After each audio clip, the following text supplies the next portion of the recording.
Okay, well, welcome everyone. It is really great to have all of you out. We have, I know there are more people coming in. We had so many people register that we had to change venues. I hope that you didn't go to the other venue and then come here. Hope you came straight here. My hunch is some people might have gone to the other venue and they're looking for us right now. But it's great to be able to have such a response, so many people wanting to come out for 2 days of teaching, and that's what this is going to be. 2 days for us to focus in on the Bible, to see what the Bible has to say on this incredible topic that we have in front of us, Jesus and the women in the Gospels, or Jesus and the women of the Gospels. I can't really figure out which preposition to use there, and not that it matters that much. But I just want to welcome all of you and say that it is really great to have so many come out to be a part of this. Today, this first lesson, we're dividing today into 5 lessons. We'll have 2 before lunch. We'll have a lunch break. That'll be an hour and a half, a nice long lunch for you to be able to fellowship with each other and have some good time together. And then we'll come back after lunch, promptly at 1:30. So we'll try to break at 12, come back at 1:30, and we will have 3 more lessons in the afternoon. I also have some sisters sharing with me during this time together. So we'll have 3 of them today and 3 tomorrow. Or 2 tomorrow, I'm sorry, but three lessons from the women tomorrow. And but I'll be starting everything, and I'll be giving some background. What I want to do is give some background material to talk about the Bible, to talk about some of the different things that are going on geographically and sociologically and politically and culturally, bring out and highlight some of those points, as well as get into the text and to highlight some practical points from the text. And then we'll have sisters sharing different things about how these women and their relationship with Jesus inspired them. And so it'll be a great time together. A few years ago, I started just looking at different things that I felt like I needed to learn more about, honestly, things I needed to be better at, especially in the areas of justice and fairness. And I really equate those terms. Mishpat in the Old Testament is justice. And when I read justice, often, instead of using that word, I just substitute the word fairness. Because I think it's important that as disciples in the church, that we see areas where there's a lack of fairness around us. And I realize that for me personally, being a product of white privilege, and I am, I mean, I know that, I recognize that, I stand before you as a product of white privilege, that I have a lot that I needed to learn in the area of justice. And so I started talking to people. I started reading books. I started looking around me. I would ask different people to suggest books on things that I could learn about race and diversity, suggest different books and things that I could learn. And just having talks and conversations about gender and that type of thing. And so really this is a product of my exploring my life. I went to the Gospels and I started, not just the Gospels, I went to the Bible and I started studying out the women of the Bible. That was one of the journeys that I took. What do I need to learn more about the women of the Bible? And it's been a great journey for me, and I've learned so much. And so what I want to share really comes directly from my journey over the last several years. I've taught a number of lessons on it, and I've taught on this particular topic of the women of the Bible. I've also taught, I preached on it, I've taught lessons on it, I've written some about it, and I've tried to open my eyes. And I just want to, what I want to see happen, and this comes from more of a place of social justice and fairness than anything else. I want to see the women in our churches be nurtured to use their gifts for God, and then be able to use their gifts for God in a fantastic way. And so this is sort of where all this is coming from my heart, to try to help in this area. You know, it's interesting, at the end of Luke's gospel, the women were the first to, well, they were really kind of the last at the cross, the first at the resurrection, the first to see the resurrection, and the first to announce the resurrection. And then when they went to the brothers to announce the resurrection, Luke says they looked at them as what they had said was nonsense. Yeah, I mean, it's so sad, it is kind of funny, that it's sad. But they looked at it as nonsense. And I think, what a sad statement to make about the brothers at that time. And I don't want us to make the same statement about the brothers at this time. And so hopefully times like this will help all of us be able to see the women of the Bible and how much they have to offer us as far as lessons where we can learn. And that's what I've been trying to do, is just open my heart to learning. So let me tell you some about what this is and what this is not. And I'm gonna do some introductory remarks, and then I'm going to get right into talking about the first woman that I wanted to highlight, who is Anna, the prophet or prophetess Anna, from the birth story of Jesus, from the nativity story.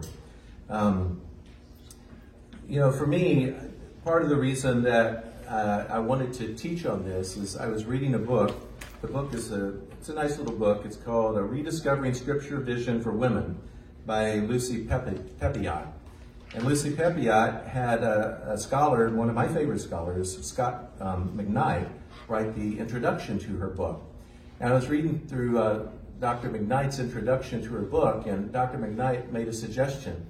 He said, if you don't know anything else to do as far as helping in this discussion about gender in the Bible, and this discussion about women, he said, then teach on it. Teach on the women of the Bible. And just teach on the women of the Bible. And I thought, you know what? I can do that. I can't go out and fix everything, but I can do that. I can offer that. So let me teach on the women of the Bible. And so I've been studying and I've been writing, and I hope all of this will come out in a book. And then I'll just expand on it, go from the women of the Gospels to the women of the Old Testament to the rest of the women of the Bible. And that's a big project, and I don't know that I'll complete that project, but it's my hope to be able to complete that project. So I've read a lot of different scholars and what they've had to say, and I'll share some of that. Richard Bachman says this, talking about scholars and their lack of treatment of the women of the Bible. So these scholars have made the women of the Gospels visible simply by attending to the evidence of the text that generations of male scholars had, to put it charitably, not found very interesting or had not thought significant enough to deserve their labors. And so he's talking about how women scholars had found great material looking at the women of the Bible, but the male scholars haven't. And it's simply because the male scholars have not looked that deeply. And I personally want to change that in my own life. So I have to give a little confession here at the opening. I approached this material and I approached these classes with great fear and trepidation. And I'm as nervous as I've ever been in a long, long time, because this is my world that I live in, teaching. And so, but to teach on this material in a room that is mostly women in the room, brothers, thanks for coming. Good to have you here. It makes me nervous. It makes me nervous, and for a couple of reasons. Why? One is, I hope I say things properly. I hope that I say things right. But being again a white male and a male privilege, I recognize that I don't always have the vocabulary that I need to have, and so I apologize in advance if I trip.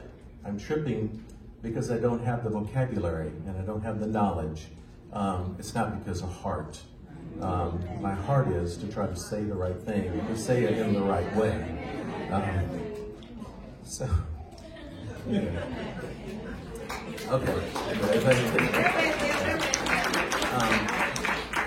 And then secondly, this is an important topic. I mean, how could you not be nervous a bit talking about such an important topic as the women of the Gospels?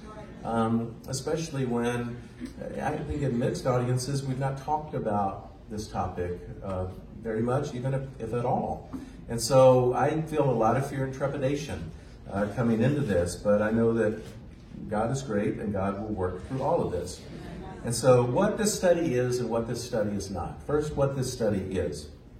And maybe we can just go through a couple of slides here. sure most of you saw that. We're growing in our character through studying Bible characters. This is a matter of studying the characters of the Bible, the women of the Bible, and Jesus, and how they related to Jesus, and how Jesus helped change them. And so, in a sense, this is a study of Jesus, and looking at the life of Jesus, and looking specifically in the Gospels. And secondly, this is a study of the women of the Gospels, and it is a study to try to see how we can learn from Jesus and the women of the Gospels. Now, let me say this. Also, this is a study that's based on redemptive theology. So that's I know that's a big word, redemptive theology. What does that mean? It means God working throughout the whole of the Bible and continuing to work in our lives today to redeem us, to make us better people. That's basically redemptive theology. And so when we're looking at character studies to try to help us, this is not just your basic character study like a self-help study. Okay, and I want to make that very clear. This is not a self-help study. Now, I like self-help studies, and I like nice practical books. One of my favorite books is Stephen Covey's The 7 Habits of Highly Effective People. That's a self-help study. You just learn some practical points, you apply them, it helps you in your life. This, however, is a God-help study. God help. And that's redemptive theology. The women of the Bible, so many of them, some of them were actually before Jesus or people that Jesus noticed, but the ones that changed because of Jesus. They didn't change because they just said, okay, I'm just going to muster up the courage and I'm going to be dynamic. That's self-help. They changed because they turned to God after seeing Jesus and said, God, help me. And thus, they were helped by God. That's God help. And there's a huge difference between those two things, self-help and God help.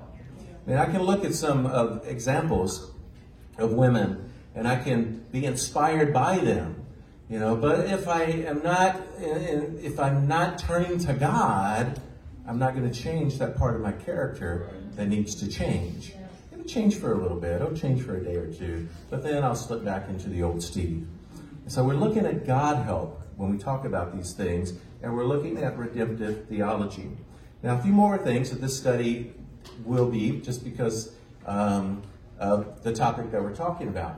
This will cover areas of social justice, social fairness, justice in the Bible. And the reason is because you cannot talk about the women of the Bible without social justice being brought up. You simply cannot, because it was a patriarchal society, and women were on the outside looking in. And especially when you think about the widows, who were very much on the outside looking in. And so there are issues of justice that must be brought up when you talk about the women of the Bible. I think, honestly, so matters of justice ought to be brought up every time we talk about the Bible, because it's all over the pages of the Bible. But we have to open our eyes to that. Justice is an incredibly important topic. It's very much on my heart. And when I talk about justice, I'm not talking about just one area. I think in the church, we sometimes equated justice with poverty and trying to help the poor. And that's true. That's part of it, but it's not all of it. Sometimes in the church, we've talked about justice and we've talked about race and diversity. And that's part of it, but that's not all of it. Okay, it's bigger than that. It does have to do with gender. It does have to do with gun control. It does have to do with hunger. It does have to do with health care. It does have to do with war or anti-war or pacifism. Yes, and it even has to do with immigration. And it also has to do with climate change. Climate change, it does. I don't know, taking care of the environment, taking care of the world that we live in. Maybe you've never heard a preacher say that before, but that is a part of the Bible. And it is a part of justice in the Bible and fairness in the Bible. And so we cannot help talk about these things, but talk about these things when we talk about the women of the Gospels. When you look at the women of the Bible, you see some of the women there who men attempted to silence, even in these gospel stories. Men attempted to silence them. Women whose testimony was discredited simply because they were women. Women who were widows and were mistreated and were fighting to survive because they were widows. And there was no social security system back in that day and time. Just like there's not in the bulk of the world around us today. There is not that for widows. Women who were outside the covenant community, so women who were, for lack of a better term, foreigners. They were. And how did Jesus treat those women? Jesus, who were women who were unaccepted by society, women who were treated unfairly, women who actually stood up and demanded justice at times. And these are all examples that I draw right from the Gospels, not even the whole rest of the Bible, just from the Gospels. And so we can't talk about this topic without talking about justice a bit. You take, for example, we'll look at this, Mary's Magnificat. If you're familiar with Mary, the mother of Jesus, and the song that she composed and the song that she sang about giving birth to Jesus, one writer has said this. His name is Shaber. He calls the Magnificat the greatest New Testament song of liberation. And if not the greatest, it's one of the greatest. One of the greatest songs of liberation came from a woman. And so we need to take a look at that. And another point is, what is this about? It's about spiritual formation. Again, we can't talk about these type of things without bringing in spiritual formation. And what is spiritual formation? It's simply trying to become like Jesus, which is what, when these women met Jesus and understood him, that's what drove them. They wanted to be more like him. And so we're talking about spiritual formation. We'll talk about redemptive theology. That's another thing. And we'll do all of this through what I call a Christocentric lens. That's a big fancy word to say we're going to look at it through the eyes of Jesus as best as we can, and through the lens of who Jesus was and the life that he lived. And also, this is a Bible study. It is a textual study. It is getting deep into the text at times. At times, I like to say, at times I will take you down in the submarine and we will go deep, deep, deep. We will dive into the text. Don't worry, I will not take you down there so long that you will get out of air. But it is a Bible study. We will get into the text as we study this out. Now, a couple of points about what this study is not. This is not, number one, a gender study. It is not a study of gender. I am not qualified to do that. And so, therefore, I will not do that. And if you came expecting, Steve, what is the difference between a man and a woman? That's a gender study. I'm not doing that, okay? Secondly, this is not a study on gender and ministry roles. This is not that study. That's a good study to have. I've been working on that, and I've been working on different people writing papers on that. 9 different papers on that we hope to be able to have out by Orlando in early July. And so that's a great study. And I've been studying that and studying it deeply, spending a lot of time on that. But that's not what this is all about. If it were, then I would not say Jesus and the women of the Gospels, okay? It would be more like Paul and gender, or Paul and gender in the Bible. Because most of the scriptures that you go to talk about that are actually Pauline scriptures, and not scriptures found in the Gospels itself. That's not totally 100% the case, but it's mostly the case. And so it's not that. So just be aware of that, and I think that's crucial. If we could go to the next slide, and I just want you to see a little bit what we're doing today. Today we're going to be talking about 2 widows, 2 anointings, and 1 outsider. What I mean by that is an outsider of the Jewish covenant. So that's what we're going to be looking at today. If we could go to the next slide. Our lesson 1 is dealing with Anna. We're going to look at the prophetess Anna and see her. A few more matters of introduction before I open up the Bible and we'll study out Anna together. In the 4 Gospels, there are 15 women that are named. Tamar, Rahab, Ruth, Bathsheba is mentioned as Uriah's wife, but she's left unnamed. Herodias, the Herodian princess. Elizabeth, the mother of John the Baptist, we'll talk about her. Anna, the prophet, we'll talk about her. Mary, the mother of Jesus, we'll talk about her tomorrow. Joanna, Mary and Martha of Bethany, we'll talk about the 2 of them. Mary Magdalene, we'll talk about her tomorrow. Mary, the mother of James and Joseph. Mary, the wife of Clopas. Salome, and Susanna. And those are the women that are named. I should say identified. I never know what to say because even the unnamed women of the Bible, I'm sure they had names. So that's how scholars refer to them. as the unnamed women of the Bible, because we don't know their names. So they're unidentified, they're unnamed, but there are 15 that are named. And there are many others that are unnamed in the Gospels, and we'll talk about some of these. For example, there's the Samaritan woman. We don't know her name, but we have a great story about her. The Syrophoenician woman, or the Canaanite woman, we will be talking about her later today. The widow and her 2 mites, we'll be talking about her today. The sinful woman who anointed Jesus, talking about her. And the woman who confronted the unjust judge, the woman who stood up and demanded justice. The woman who lost a coin and swept her house until it was found. Some of these are parables about women. Some of these are stories of Jesus interacting with women. The key of all of those is we don't know the names of these women, but there are many, many of them in the text. So in Palestine, just as a little bit of background here, women in first century Palestine, or you can say Judea if you want. But the women in the first century Palestine were very much living in a patriarchal society. And they were living in a society in which they were the outsiders trying to look in. And there are different things that have been written by Jewish writers, and you can only, this is not to say that all the Jewish writers thought this. This is, and it's only a few statements. But it gives you a little bit of an idea of how women were treated in certain pockets and segments. I can't say in the whole of Jewish society or the society of Palestine in the first century, because you'd have to compare all the literature to make a statement like that, a blanket statement like that. This is a generalization, but one writer says, it is the way of a woman to stay at home. It is the way of a man to go out into the marketplace. In general, that's how life was lived in first century Palestine.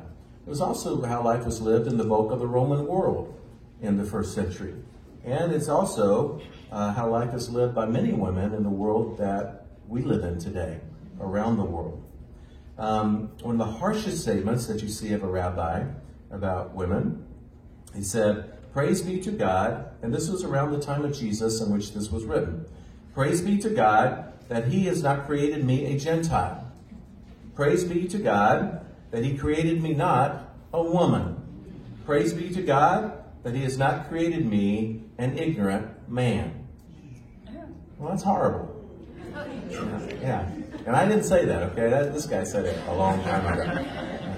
But it's horrible. It puts in the same category Gentiles, women, and ignorant men. And praises God that he wasn't created to be any of those. And so there were some harsh statements made, but however, you have to understand that these have been gleaned from many, many documents, actually thousands of documents. But it does show us that in pockets of society, this is how women were looked at. Another harsh statement is, and this is again around the time of Jesus, "It is well for those whose children are male, but ill for those whose children are female. At the birth of a boy, all are joyful. At the birth of a girl, all are sad. When a boy comes into the world, peace comes into the world. When a girl comes into the world, nothing comes. Even the most virtuous of women is a witch." I know. Again, it's not me saying that. I'm just quoting someone from a long, long time ago. The reason I quote those things is to show you that for some people, that's how they looked at women in that day and time. It was a patriarchal society, so men were in control. Women were on the outside looking in. And yet, Jesus stood up and broke all those social norms. Jesus did not look at women in that way. Jesus did not treat women poorly. Jesus treated women with great respect. Jesus did not care about the social barriers. He did not care that one man would look at him and say, "You're supposed to be a prophet and you're letting her anoint you." Jesus didn't care about that. Because Jesus cared about the individual. He cared about the woman. He looked at hearts. He looked at the individual. That's who Jesus was. But Jesus had to push through the barriers of his society in order to do what he did. He did not follow social norms. He started conversations with women in public, which was not something that was smiled on. He taught women. He looked on women with dignity. He valued their worth. His words and his interactions with women stand in stark contrast to other people in his day, other men in his day, and honestly, other rabbis of his day as well. Jesus allowed women to come along with him on his journey, and we see that in the Gospels. And I'm quoting from Ben Witherington, a New Testament scholar, when he says this, and he's studied. Basically, this is what his doctoral dissertation was on. He looked at every document that he could find of women in Palestine at the time of Jesus, before, during, and after the time of Jesus. And he found no instance ever of a rabbi allowing women to travel with him on his journey, except for the Rabbi Jesus. Historically, what we have found is there's no other rabbi in the time of Jesus that allowed women to travel on his journey with him as he was teaching and preaching. Jesus was the only one, which shows his uniqueness, which shows why it's so important that we see how Jesus treated women and how Jesus was with women, because we can learn lessons from him by doing that. And so he treated women differently. That's why women felt like they could approach Jesus and say, "Heal my son." Or they could reach out and touch his robe. Or they could say, "Heal my daughter." Or they could say to him, "Raise our brother." Other rabbis would have been unapproachable about that. But Jesus was approachable, so the women could come to him and say that. One woman anointed Jesus with oil in front of a group of men. She washed his feet with her tears and dried them with her hair. The men who witnessed this were critical of her actions. They treated her harshly, but Jesus defended her. And that's who Jesus was. Perhaps this was the only time in the life of this woman where a man defended her. But Jesus did that. Women honored Jesus. Women were the last people at the cross, the first at the tomb on Sunday morning, the first to announce his resurrection. Jesus treated women with dignity. He valued their worth. He broke social conventions in order to demonstrate his appreciation of women. In response, women were appreciative of Jesus. They became his followers and they supported his ministry. And of course, this continues all the way down to today. This is why we want to look specifically at Jesus and the women of the Bible. Because when we see Jesus and the way he treated women, we learn something about ourselves.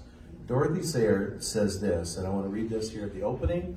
If I remember tomorrow, I'll read this quote at the end, because it's an amazing quote that deserves to be quoted over and over and over again. This is Dorothy Sayers, a writer and author. "Perhaps it is no wonder that the women were the first at the cradle and the last at the cross. They had never known a man like this man. There had never been such another. A prophet and a teacher who never nagged about them, who never flattered or coaxed or patronized them, who never made arch jokes about them, never treated them either as the women or the women, God help us, or the ladies, God bless them, who rebuked them without querulousness and praised them without condescension, who took their questions and arguments seriously, who never mapped out their sphere for them, who urged them to be feminine, who never urged them to be feminine or jeered at them for being female, who had no axe to grind and no uneasy male dignity to defend, who took them as he found them and was completely unself-conscious. There is no act, no sermon, no parable in the whole gospel that borrows its pungency from female perversity. Nobody could possibly guess from the words and deeds of Jesus that there was anything funny about women's nature." And then she goes on to say, this is why women were drawn to Jesus. And this is why today women ought to be drawn to Jesus and to his church. But we have to make sure that we're acting like Jesus in order for that to happen. So let me go and turn to Anna now, one of my favorite characters in the Bible. is Anna. It's not a lot about her. I just think her story is an awesome story. And I think she's an awesome woman. So we'll take a look here at Anna. Anna was a prophet. Sometimes we don't think of women as being prophets, but they were prophets in the Bible. Women were prophets in the Bible. Her name comes from the Hebrew name Hannah, which means God's grace. And the use of the name Anna, the shortening from Hannah, this is an interesting fact that Richard Bachman brings out. And this is what scholars do. They look at this kind of stuff. Of the 247 Jewish women in Palestine from the period of 330 BC to 200 CE, whose names are known, you get that? They found all the women whose names are known between 330 BC and 200 AD. Okay? So that's what scholars do. They get into text and they look at that kind of stuff. Of all of these 247 Jewish women, we know their names. Anna is the only one who bears this name. Isn't that amazing? So Hannah was very popular, but for it to be shortened and her to be called Anna did not occur.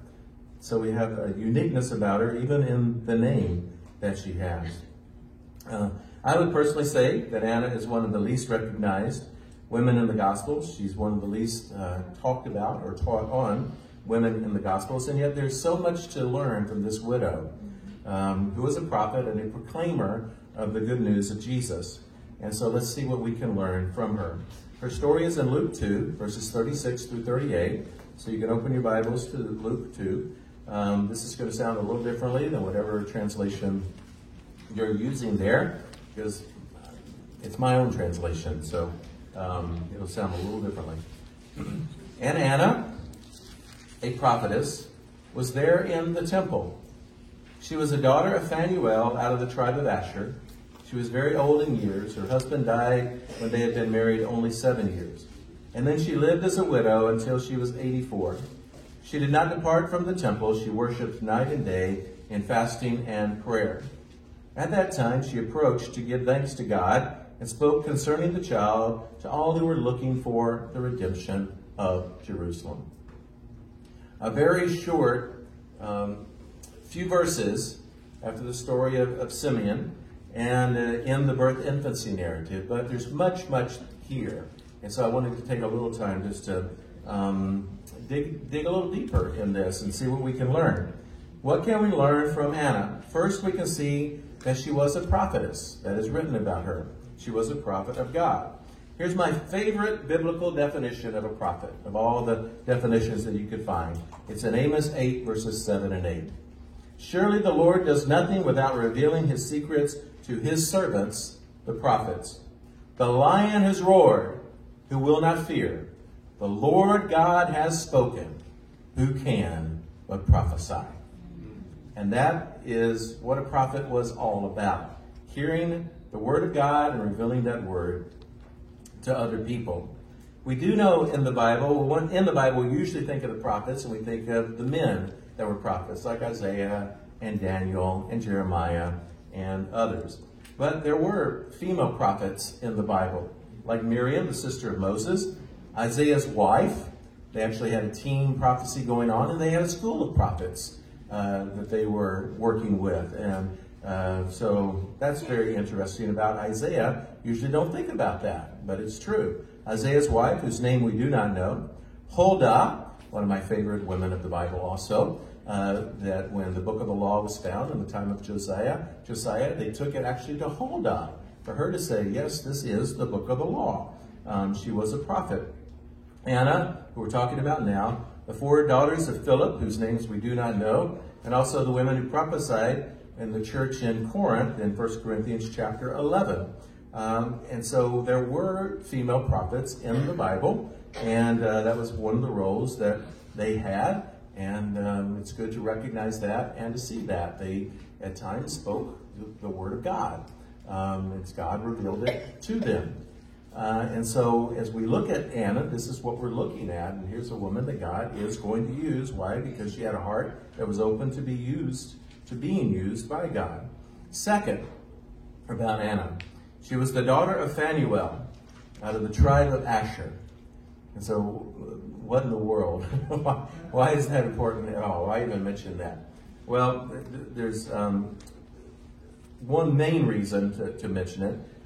We don't know anything about Phanuel except that he was from the tribe of Asher. And that's the point that's trying to be made there, that she was from the tribe of Asher.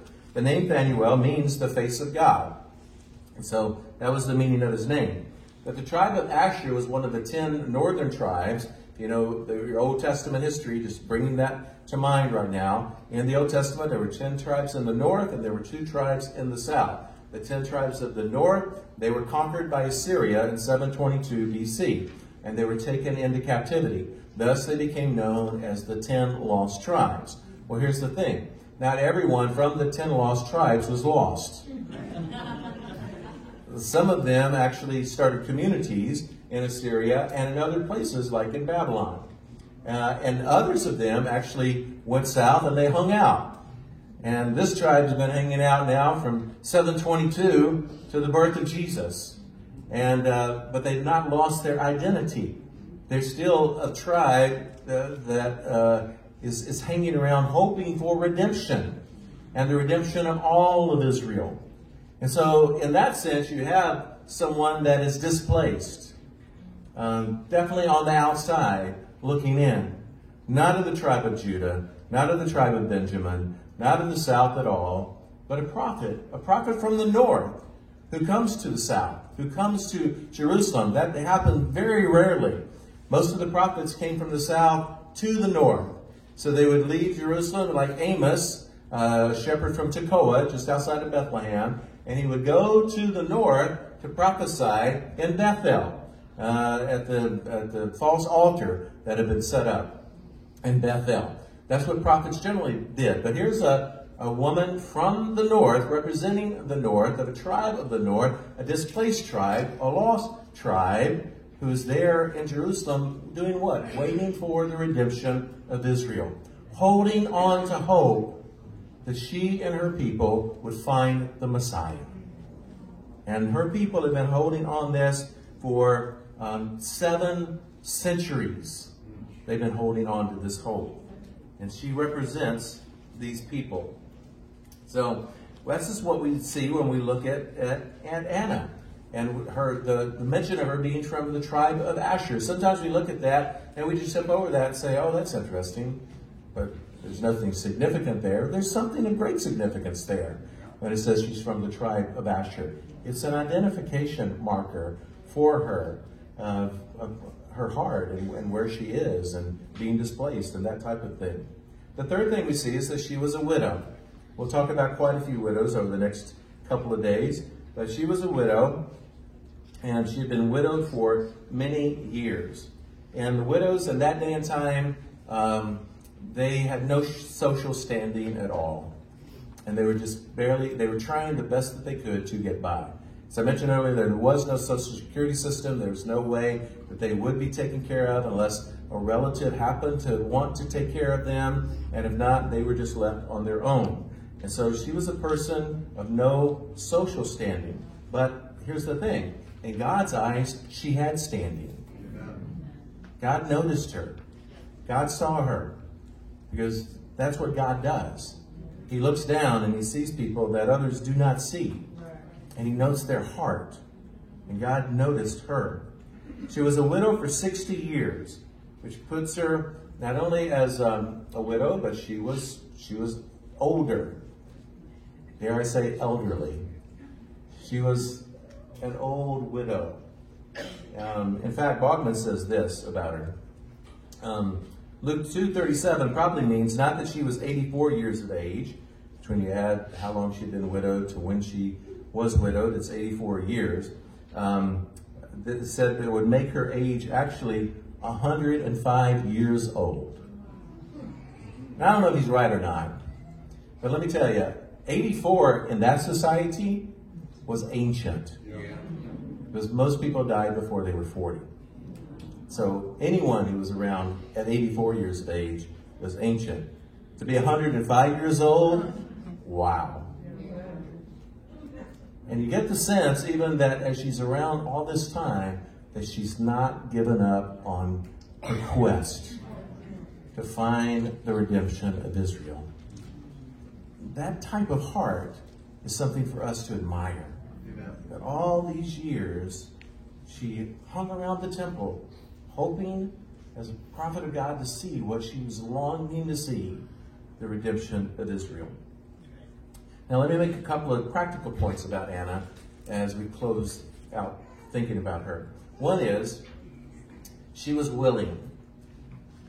And if we're going to be used by God the way Anna was, we have to be willing. She was willing to allow God to work through her. She didn't let her status or her standing hold her back. She didn't let her situation in life hold her back. Yes, she was a woman. And yes, she was a single woman. And yes, she was a widow. And yes, she was old, unusually old for her day and time. But none of those things kept her from doing what she could do for God at that point in time in her life. She was willing. And if we're going to be used by God, it has to start there. We have to surrender our lives to Him, and we have to be willing to be used by Him. No matter your life status, you're single, you're married, you're a widow, are you willing for God to use you? No matter your job, you're a student, you're a 9-to-5er, you're retired, are you willing to let God use you? No matter your age, you're young, you're old, you're in between, are you willing to let God use you? If we could go to the next slide here. Maybe one more? Or maybe they all didn't get included. Now go back, I'm sorry. Go back one more. Yeah, okay. I thought I put a slide in there, but I didn't. It was a slide, it was a picture of my dad. My dad lived until he was 93 years old. And my dad was an amazing man. He loved God so much. And he was a part of the traditional Church of Christ of Middle Tennessee. But my dad, when he was in his mid-80s, I would call him up and I'd say, well, Dad, what are you doing today? Well, I'm going to go out and I'm going to study the Bible with someone. I've been studying with this guy for years. You know, he just doesn't get it. He's stuck on baptism. I'm going to keep studying with him. I'm just going to study with him. And I'm like, that's awesome, Dad. And what else you doing? And my dad was always doing, every day, I could just count on him being at one of 3 or 4 places. He would be out delivering meals to people at 85 years old. When meals should have been delivered to him. Okay? He should not have been driving at all. And yet my brothers and I could not keep him from driving. And if he was going to drive, he was going to drive to be with someone. That's just who he was. So he would go by his church, he would pick up some lunches for people, and he would drive meals to people that were not able to get out. So he would either be there or he would be at the nursing home talking to people. Because my dad loved to talk. He loved to be in conversations. Honestly, if he didn't have anyone to talk to, he would just start talking to that pole right there. That's just, he's such a people person. My dad loved people. And so he would either be there, he would be out delivering meals to people or out in the nursing home. And again, he should probably have been in that nursing home by this point. But he would be there visiting people in the nursing home, or he'd be studying the Bible with people. And if he wasn't doing one of those things, he was watching golf or football. Okay, he did that too. But he loved people. And here's my point from talking about my dad is, he didn't let age hold him back. He was willing to be used by God, even in his mid-80s, even up until he died at 93. My dad eventually was in a nursing home. And he'd spent very little time in his room because he didn't want to be by himself. He'd rather be out with people. There was a little lobby. He would go out to the lobby and he would talk to anybody that came in that lobby. And he would just, he loved people. That's who he was. But he was willing to be used by God. So I appreciate people that are willing to be used by God, regardless of age. Young, old, in between, are we willing? The second thing is we need to be spiritual. Anna was spiritual. She was a spirit-filled person. And that's what I think of when I think of the word spiritual, spirit-filled. She had a deep devotional life. She was at the temple every day. And she was there fasting and praying at the temple. It says in the text, she worshiped night and day. Well, that's an interesting phrase, right? Because you can't literally worship night and day. I mean, at some point you would collapse. And so you don't literally worship night and day. But the point is that she worshiped so much, it appeared as if she never stopped. And what a great comment on her life. If that could be said about us, that we live such a life of worship. We sometimes think of worship as what we do on Sunday morning. We come together and we sing. That's a part of it. That's public worship. Worship is a lifestyle. Worship is what you do every day serving God and how you serve Him. And that was her life. She was at the temple living a life for God every day. So much so that it looked like she never slept. That's an amazing comment about her. And she fasted and she prayed. She wanted to be there near the presence of God, which is the Shekinah presence, the presence that hovered over the Ark of the Covenant. She wanted to be near that. And the whole time she was looking for the deliverance of Israel. This was her lifestyle. This is who she was. And she, because of that, these great remarks are made about her in the Bible. If we were to look at our lives, what would people say about us and who we are? If they were to just try to summarize, what do you do night and day? What would summarize your life? Anna has a lot to teach us about these things. And Anna lived all the way up until the point, we don't know how much happened after this story, but she lived to see what she was looking for. In verse 38, at the moment when the child entered, she began to praise God and to speak about the child to all who were looking for the redemption of Israel. Anna was waiting for the redemption of Israel. She saw the child, and she recognized that this was the redemption of Israel. And she went to talk to anyone that would listen about that. She was a prophet, but also she was a spreader of the good news. Because when you really see who Jesus is, how can you not help but talk about him? And so this is why Anna is mentioned in the Bible, and these are the things that I appreciate so much about her. I appreciate her willingness, I appreciate her spirituality, and I appreciate what God was able to do through her, because she had a willing and a spiritual heart. Amen. We could take a break right now. Let's just